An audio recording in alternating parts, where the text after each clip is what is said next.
Hello, good morning. আজকে আমার recipe হলো ডিম আলুর দম।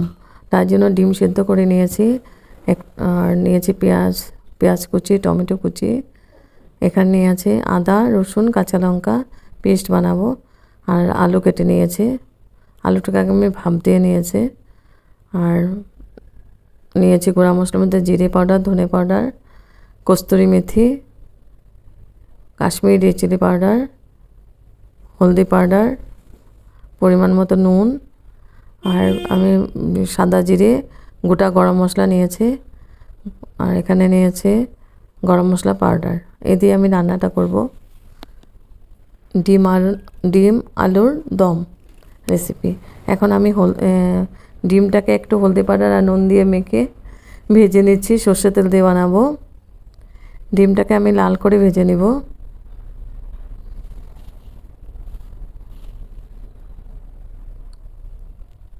ডিমটা ভাজা হয়ে গেছে। এখন আমি ফোড়ন দিব। গোটা গরম মশলা, এলাচি দিয়েছি, লং, এলাচি, দারচিনি, আর দিয়েছি সাদা জিরে। না, লংটা দিইনি, লং। তারপরে ফোড়নটা হয়ে গেছে। এখন আমি পেঁয়াজটা দিয়েছি। পেঁয়াজটাকে আমি লাল করে ভেজে নেব।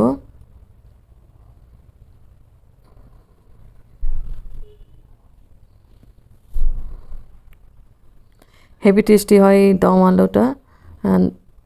এটা রুটি, পরাটা, নান, ফ্রাইড রাইস, প্লেন রাইস সবার সঙ্গে খুব ভালো লাগে খেতে। তো পেঁয়াজটা ভাজা ভাজা হয়ে গেছে। এখন আমি দিয়ে দেব এখানে টমেটো, আদা, আর আছে রসুন, কাঁচা লঙ্কা পেস্ট।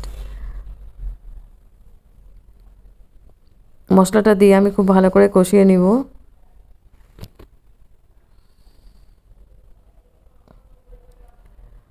আর যত কষানো যাবে তত টেস্টটা ভালো হবে।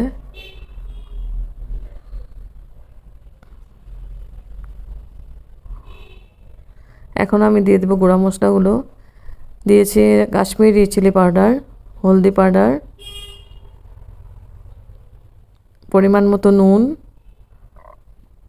জিরে পাউডার, ধনে পাউডার দিয়ে আমি খুব ভালো করে মিক্স করে দিব।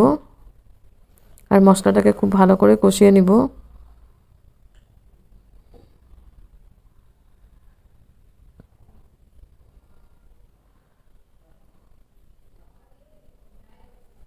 একটু জল দিয়ে দিব, না তো মশলাটা নিচে লেগে যাবে।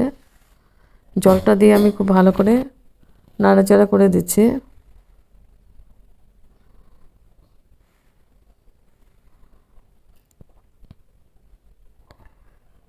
আর একটু জল দিয়ে আবার কষাবো, বারে বারে কষাতে থাকবো একটু একটু জল দিয়ে।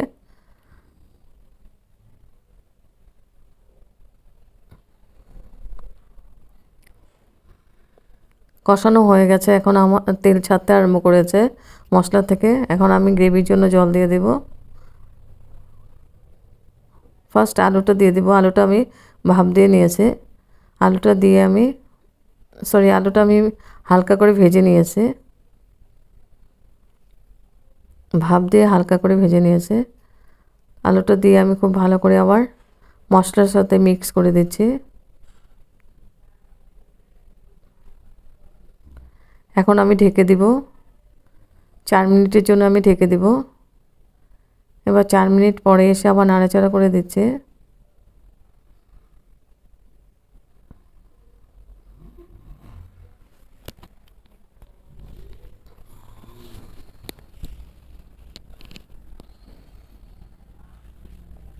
এখন আমি গ্রেভির জন্য গরম জল দিয়ে দেব। জলটা গরম করে নিয়েছি। জলটা আমি বেশি দেব না, এটা মাখামাখাই হবে। তো জলটা দিয়ে আমি খুব ভালো করে নাড়াচাড়া করে দিচ্ছি। দেখে নেব আলুটা সিদ্ধ হয়ে গেছে নাকি। আলুটা সিদ্ধ হয় নাই, আর একটু সিদ্ধ হবে। আমি আবার ঢেকে দিব 3 মিনিটের জন্য। এবার 3 মিনিট পরে এসে ডিমগুলো দিয়ে দেব। ভাজা ডিমগুলো দিয়ে দিচ্ছি।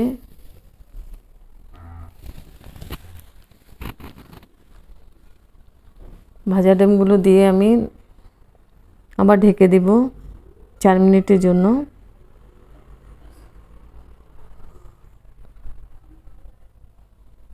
ডিমটা দেওয়া হয়ে গেছে।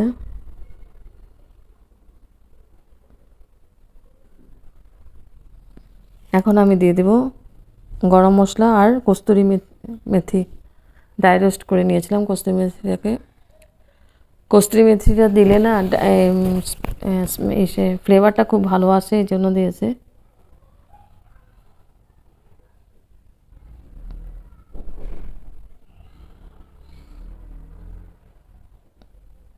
দিয়ে আমি খুব ভালো করে মিক্স করে দিচ্ছি আবার। এখন আমি ঢেকে দিব।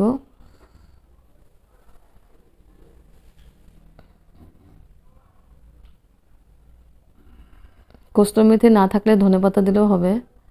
তারপর ঢেকে দিয়েছি 3 মিনিটের জন্য।